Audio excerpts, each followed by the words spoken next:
Hello दोस्तों, मेरा नाम राजीव है और आज मैं अपनी जिंदगी की रुलाने वाली लव स्टोरी बताने जा रहा हूँ। जीवन में जो आप सोचते हो कभी कभी उसका ठीक उल्टा ही आपके साथ हो जाता है। मेरे साथ भी कुछ ऐसा ही हुआ। वो हमारा स्कूल का दिन था जब मैं एक श्रुति नाम की लड़की को पसंद करता था। उस समय मैं 10th क्लास में था, श्रुति भी 10th क्लास में ही थी। हम दोनों एक दूसरे को पसंद करते थे। उस समय मैंने अपनी दिल की बात उसे बताई और उसने मेरे प्यार को एक्सेप्ट कर लिया। हम दोनों एक ही बस में स्कूल जाया करते थे।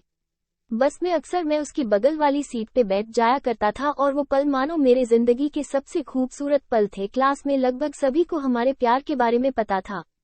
मेरे दोस्त हमेशा श्रुति का नाम लेकर मुझे चिढ़ाया करते थे। श्रुति और मैं लंच के समय साथ में खाना खाते थे और खाते हुए अपने फ्यूचर की बातें किया करते थे।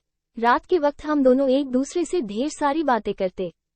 हम दोनों अपने अपने सपने एक दूसरे को बताते और न जाने बात करते करते कब हमें नींद आ जाती और हम सो जाते थे।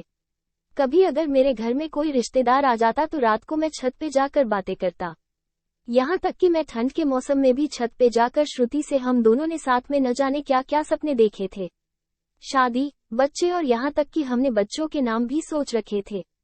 स्कूल तक तो हम दोनों की प्यार की गाड़ी काफी अच्छी चल रही थी, लेकिन जैसे ही हम कॉलेज में गए तो धीरे धीरे सब कुछ बदलने लगा। कॉलेज में आने के बाद श्रुति अब पहले जैसी नहीं रही। वो मुझे अब इग्नोर करने लगी। अब न वो पहले जैसी बातें करती और न वो मेरी तरफ देखती। मैं सोचने लगा ये श्रुति को क्या होता जा रहा है, वो मेरे साथ ऐसा क्यों कर रही है। एक दिन श्रुति के एक फ्रेंड से मैंने पूछा, देखो न श्रुति अब मुझसे पहले जैसी बातें नहीं करती, वो अब मुझे इग्नोर करने लगी है। उसकी फ्रेंड ने मुझे बताया कि श्रुति को मैंने कॉलेज में अभय नाम के लड़के से अक्सर बातें करते हुए देखती हूँ। शायद मुझे लगता है श्रुति उसे पसंद करती है। उसकी फ्रेंड की बातों को सुनकर मेरी दिल की धड़कनें बढ़ने लगी। मेरा दिमाग कह रहा था कि श्रुति ऐसा कैसे कर सकती है, लेकिन दिल कह रहा था कि नहीं, श्रुति ऐसा नहीं कर सकती। मेरी आंखें नम होने लगी। मैंने अपने आंसुओं को रोका, लेकिन तब भी मैं अंदर से रोने लगा। घर जाकर मैंने श्रुति का फेसबुक अकाउंट और इंस्टाग्राम अकाउंट चेक किया।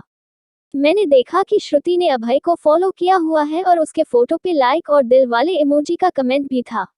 मैंने तुरंत श्रुति को कॉल किया, लेकिन उसने मेरे कॉल का जवाब नहीं दिया। अगले दिन जब मैं कॉलेज गया तो श्रुति से मैंने पूछा, क्या तुम अभय को पसंद करती हो? श्रुति, ये तुम क्या बोल रहे हो? मैं जो पूछ रहा हूँ उसका जवाब दो। क्या तुम अभय को पसंद करती हो, हाँ या ना? श्रुति, अभय और मैं बस एक अच्छे दोस्त है। उसने मेरे सवालों का जवाब नहीं दिया। मुझे समझ नहीं आ रहा था कि मैं क्या करूं। मैं अब काफी चिड़चिड़ा हो गया था और छोटी छोटी बातों पे नाराज हो जाया करता था। श्रुति अब पहले जैसी नहीं रही, वो अब बिल्कुल बदल चुकी। एक दिन मैंने श्रुति को अभय का हाथ पकड़कर कॉलेज ग्राउंड में बात करते हुए देखा। मैंने अपने फोन से उन दोनों का फोटो क्लिक कर लिया। कॉलेज खत्म होने के बाद मैं श्रुति के पास गया और उससे कहा, श्रुति 2 मिनट, मुझे तुमसे कुछ बातें करनी है। श्रुति, हाँ बोलो, क्या बात करनी है? राजीव, तुम अभय को लाइक करती हो ना? श्रुति, मैंने तुम्हें कल ही बोला था कि अभय और मैं बस एक अच्छे दोस्त है। राजीव, सिर्फ अच्छे दोस्त हो ना? तो ये फोटो देखो, एक दूसरे का हाथ पकड़कर क्या बातें हो रही थी। श्रुति गुस्से से मेरी तरफ देखी और बोली, हाँ मैं उसे लाइक करती हूँ, तुम्हें उससे क्या प्रॉब्लम है? राजीव, श्रुति, हम दोनों स्कूल से एक दूसरे से प्यार करते हैं, तो फिर ये बीच में अभय कहाँ से आ गया? श्रुति, स्कूल लाइफ वो हमारा बचपना था, बस वो प्यार नहीं था और हम सिर्फ एक अच्छे दोस्त हैं। मैं अब जा रही हूँ, बाय, हम बस अच्छे दोस्त हैं। ये बोलकर वो बड़ी आसानी से चली गई। मेरे और मेरे फीलिंग्स के बारे में उसने एक पल भी नहीं सोचा। मैंने तो उससे सच्चा प्यार किया था। उस रात मेरे आंखों में आंसू और नजरों के सामने वो पुरानी यादें साफ दिखाई दे रहा था। उसकी पुरानी फोटो को देखकर मैं बस रोता रहा। मुझे कुछ भी खाने पीने का मन नहीं कर रहा था। मेरी भूख प्यास सब मर चुकी थी। मैं बीमार पड़ गया, मेरी तबीयत पूरी तरह खराब हो गई। मैं कई दिनों तक कॉलेज भी नहीं गया। रात को जब भी उसे ऑनलाइन देखता तो मुझे बहुत तकलीफ होती।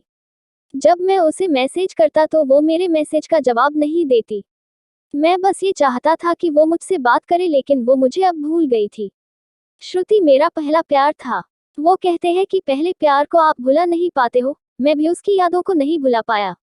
आज भी जब मैं अपने स्कूल के रास्ते से गुजरता हूँ तो वो पुरानी यादें फिर से ताज़ा होने लगती है। अब कॉलेज में दोस्तों से मुस्कुराते हुए मिलता हूँ, लेकिन अंदर से आज भी दुखी हूँ।